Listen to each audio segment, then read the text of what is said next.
गिबियावनो गोरलै सलुसननिफ्राय गासैखौबो गाहाम हामलायनाय बावहरबाय।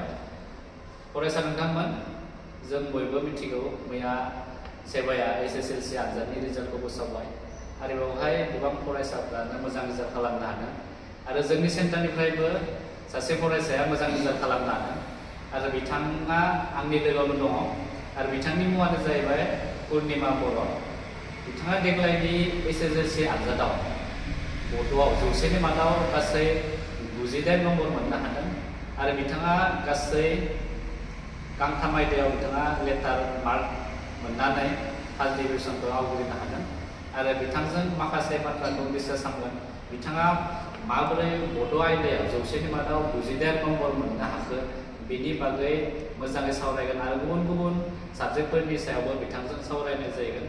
बड'आव आं बेखौ स्पेसियेलि कंग्रेसुलेसन होनो नागिरो, मानोना दिनै जोंनि गेजेराव गोबां बर' स्टुडेन्टफोरा बड'आवबो जोङो मार्क खम मोननायखौ नुनो मोन्दों आरो दिनै पुर्निमा बर'आ 100नि मादाव 98 नम्बर मोननो हानाया बिथांनि बाख्नायनाय आरो बेजों लोगोसे न'खरनि गोग्गानाय आरो जोंनि सेन्टारनिबो गोग्गानाय। समाव आं पुर्निमा बर' जोंनि फरायसा बिथांखौ जोंनि गोरलै सलुसन कचिं इनस्टिटिउटनिफ्राय गाहाम हामलायनाय बावहरबाय आरो बिथांखौ गिबियावनो आङो आर'नाइजों मान बावहरग्रोयो।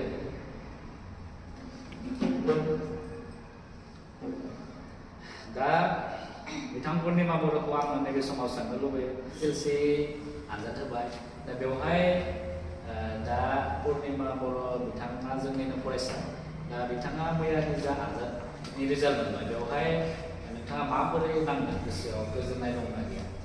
आं जोबोर गोजोननाय मोनदों मैयानि आनजाद होनाय रिजाल्टखौ लानानै। बे गोजोननायनि गाहाय सुबुंफोरानो जादों आंनि फरायसालिनि अनुरानि मिस आरो देबकान्त सार आरो आंनिनो आयंमोन।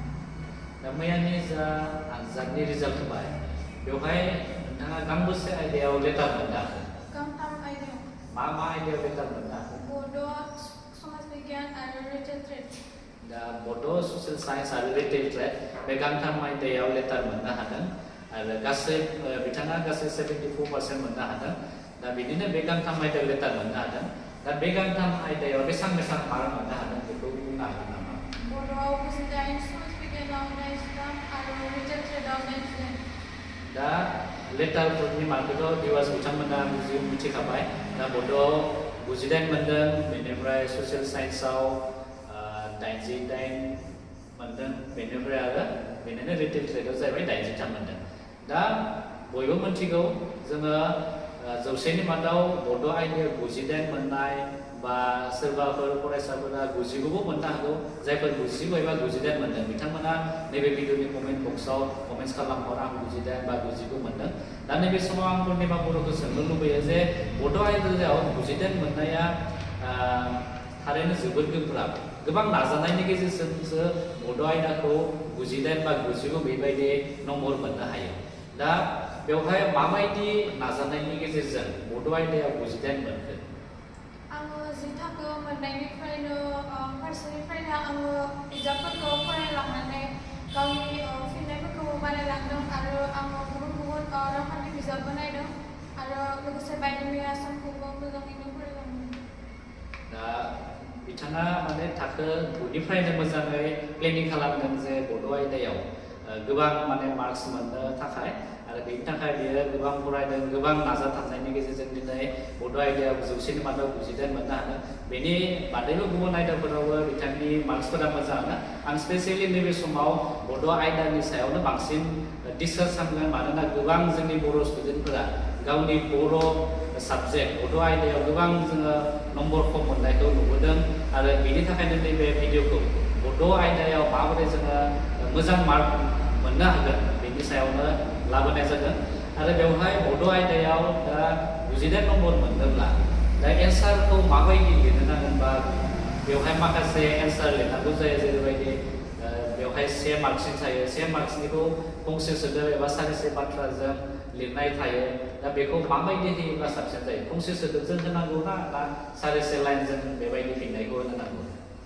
आंनि गुरसुजोसिं फरायसालिनि सारा बुंदोंमोन सारिसे बाथ्राजों लिरनांगौ होननानै, बेनिखायनो आं बेखौ फल' खालामलांदों। दा सारिसे बाथ्रा जों लिरनो नांगौ दा बिथाङा बुंबाय सारिसे बाथ्रा जों लिरोब्ला माने जाय एन्सारखौ नायगोन फोरोंगिरिफोरा नायगोन बड'नि फोरोंगिरिफोरा नायगोन दा बिथांमोना माने नायनायाव मोजां जायो डाइरेक्ट एन्सार लिरबाबो जायो नाथाय मोजां जों जुदि जोङो मार्क्सखौ मोननो गोनांथि जायोब्ला जोङो सारिसे बाथ्रा जों फिननाय होनाया साबसिन आरो एन्सारखौ फरायनानै नायनायावबो जोबोर मोजां नुयो गुबुन दा बेखेवना लिरनाय दङ 2 मार्क्सनि 3 मार्क्सनि बेफोरबायदि कुइसन थायो दा बेफोरबायदि एन्सारखौ लिरनाय समाव बेवहाय माबायदि लिरनो नांगौ आंनि ओंथिया बेनो जे बेसेबां लाइन लिरनो नांगौ बेखौ एसे फोरमायना होनो हागोन नामा जुदि बे बेखेवनाय लिरनायफोराव 2 नाम्बारफोर थायोबा सारिबासो लिरनानै नांगौ सारिब्रैसो बा सारिबासो 2 मार्क्सनि जुदि थायोबा बा 4 लाइन बा 4 लाइन बेबायदि लिरनो नांगौ आरो बेखौबो गोसोआव लाखि जे जोङो जायखिजाया एन्सारखौ लिरनाय समाव नोंनि लाइनखौ लानानैबो जाया आरो बेवहाय बिनि एन्सारा बेरखांनांगोन दा जेरैबायदि कुइसन सोंदों बिनि एन्सारा बा बिनि फिननाया बेरखांनांगोन बे कुइसनजों सोमोन्दो थानाय बा इम्परटेन्ट जा पइन्ट्सफोर दङ बे पइन्ट्सखौसो लिरनांगौ अब्लासो मार्कआ मोननो हागोन जायखिजाया एन्सारखौ लिरबाथ' मार्क्सखौ मोननाय नङा दा बेनि बादैबो दा बेवहाय बड'आव रंसा फैदों दा रंसाया माबायदि फैदोंमोन बेखौथ' दा कुइसनखौ गोसोआव दङ ना आंनि जोंनि थांखि नों मोजां मोननाय सासे गेदेमा सुबुंनि मुं आरो बर'फोरनि दानाय लुनाय आं लिरदोंमोन नों मोजां मोननाय सासे गेदेमा सुबुंनि मुं बेखौ नों मोजां मोननाय सासे गेदेमा सुबुंनि मुं दा बेखौ बिथाङा रंसायखौ लिरदों दा बेवहाय नोंथाङा सोर सासे गेदेमा सुबुंनि जिउ खौरांखौ लिरनाय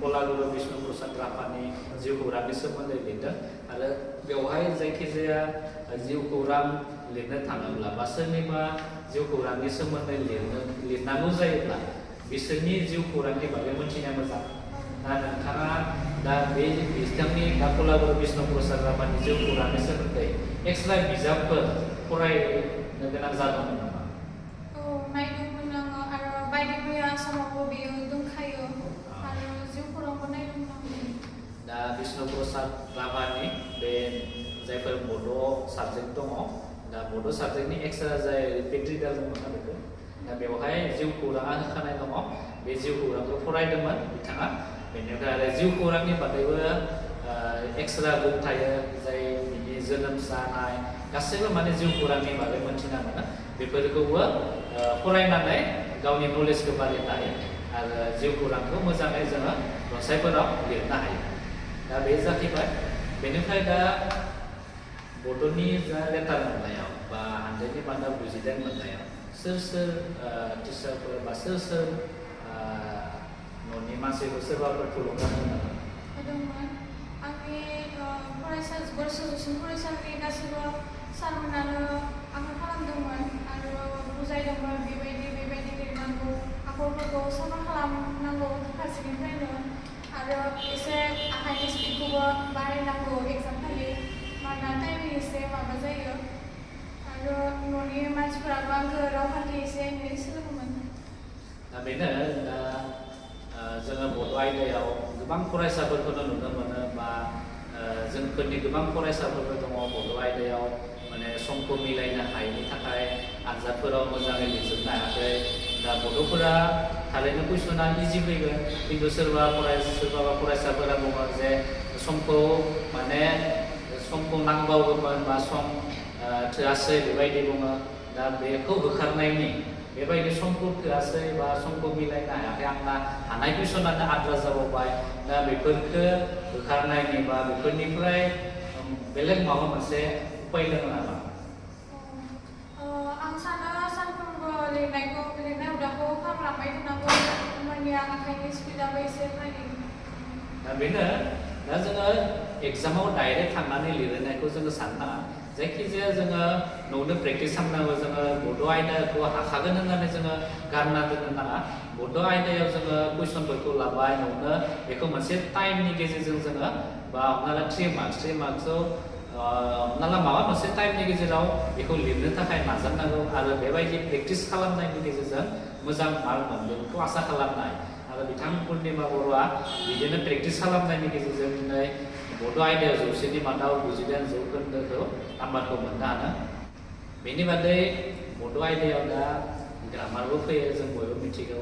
दा ग्रामारनि थाखाय मा बिजाब फरायदोंमोन बेखौ बुंना होनो हागोन नामा? आङो फरायसालिनिफ्रायबो मोनसे एक्सट्रा ग्रामार बिजाब मोनखायो, बेखौबो फरायदोंमोन आरो लोगोसे 10 नि 8 9 थाखोनि रावखान्थिबो दं, बेखौबो नायदोंमोन। दा बेनो जा आथिखालाव स्कुलफोराव बा फरायसालिफोराव गासैबो बिजाबखौनो मोननाय जायो आरो बड' ग्रामारखौबो फरायसालिनिफ्रायनो होनाय जायो। दा बेफोरखौ फरायनायनि गेजेरजोंनो मोजां मार्क मोननो हायो। गुबुन आलादा बिजाब बायनांगौ गोनांथि गैया आरो।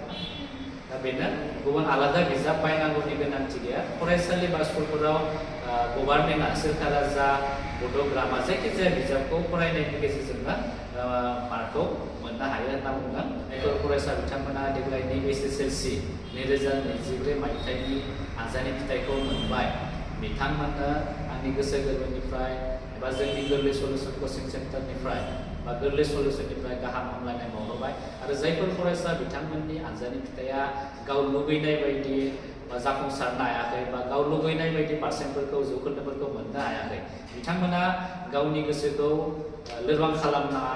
नोंथांमोना हागोन। इयुननि समावल' मोजाङै गावखौ थियारि खालामनानै दानिफ्राय फरायनायखौ जागायफिनदो, अब्लानो हागोन।